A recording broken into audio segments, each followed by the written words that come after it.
청취자 여러분 반갑습니다.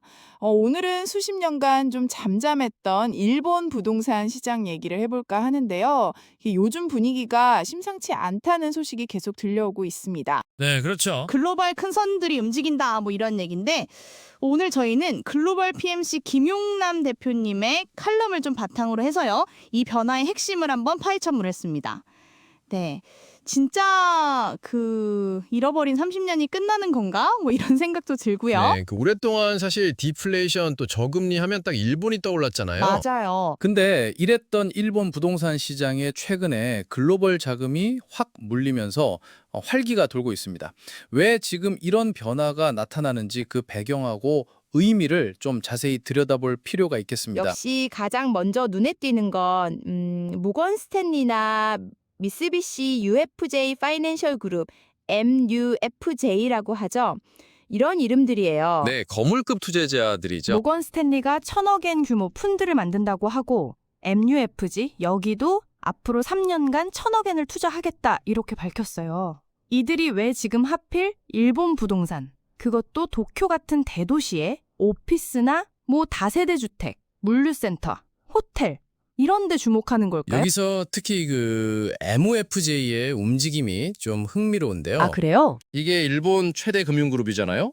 단순히 투자 다변화 이걸 넘어서 직접 부동산 투자에 뛰어든다는 건 일본 경제 자체의 어떤 구조적인 변화 그리고 부동산 시장의 잠재력 여기에 대한 내부적인 확신이 강하다 이렇게 볼 수 있거든요. 아, 그러니까 단순히 돈만 넣는 게 아니라 시장 자체를 아주 긍정적으로 본다는 신호군요. 그렇죠.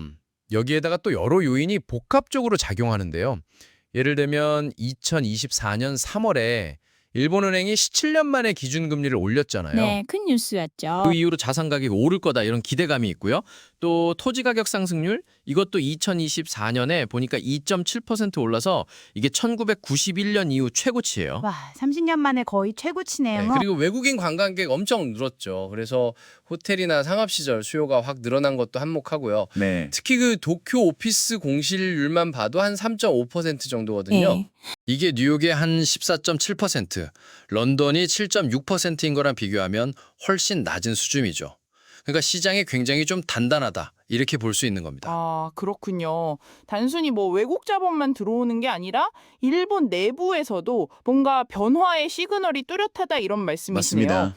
근데 이런 거물급 투자자들 말고도 힐하우스니 이큐티, 브록필드, 블랙스톤 같은 다른 글로벌 운용사들도 요즘 일본 부동산 전문가를 막 영입하려고 경쟁이 치열하다면서요? 네, 그렇습니다. 실제로 사례도 나오고 있고요.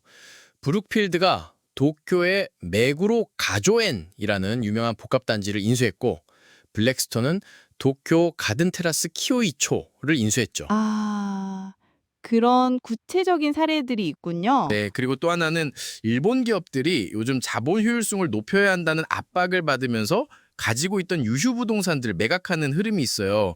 이게 또 외국기 펀드들한테는 새로운 기회가 되고 있는 거죠. 아, 기업들이 내놓는 매물을 외국 펀드들이 잡는 거군요. 골드만삭스 추산을 보니까 토픽스, 그러니까 도쿄 증시 주요 상장사들이 가진 미실현 부동산 평가 이익만 해도 무려 25조 엔에 달한다고 하던데요.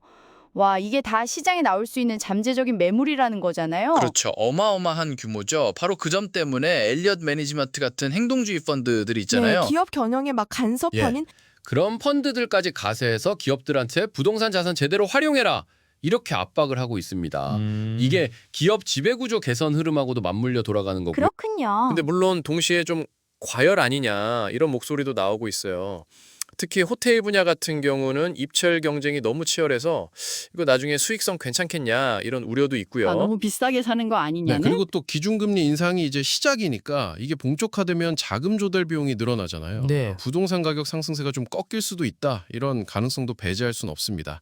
그런데 기회 요인하고 위험 요인이 같이 있는 굉장히 중요한 변곡점이라고 할 수 있죠. 네. 작년 상암정 부동산 거래액이 4조 6,600억 엔으로 전년보다 18%나 늘었거든요. 엄청나게 늘었는데 네.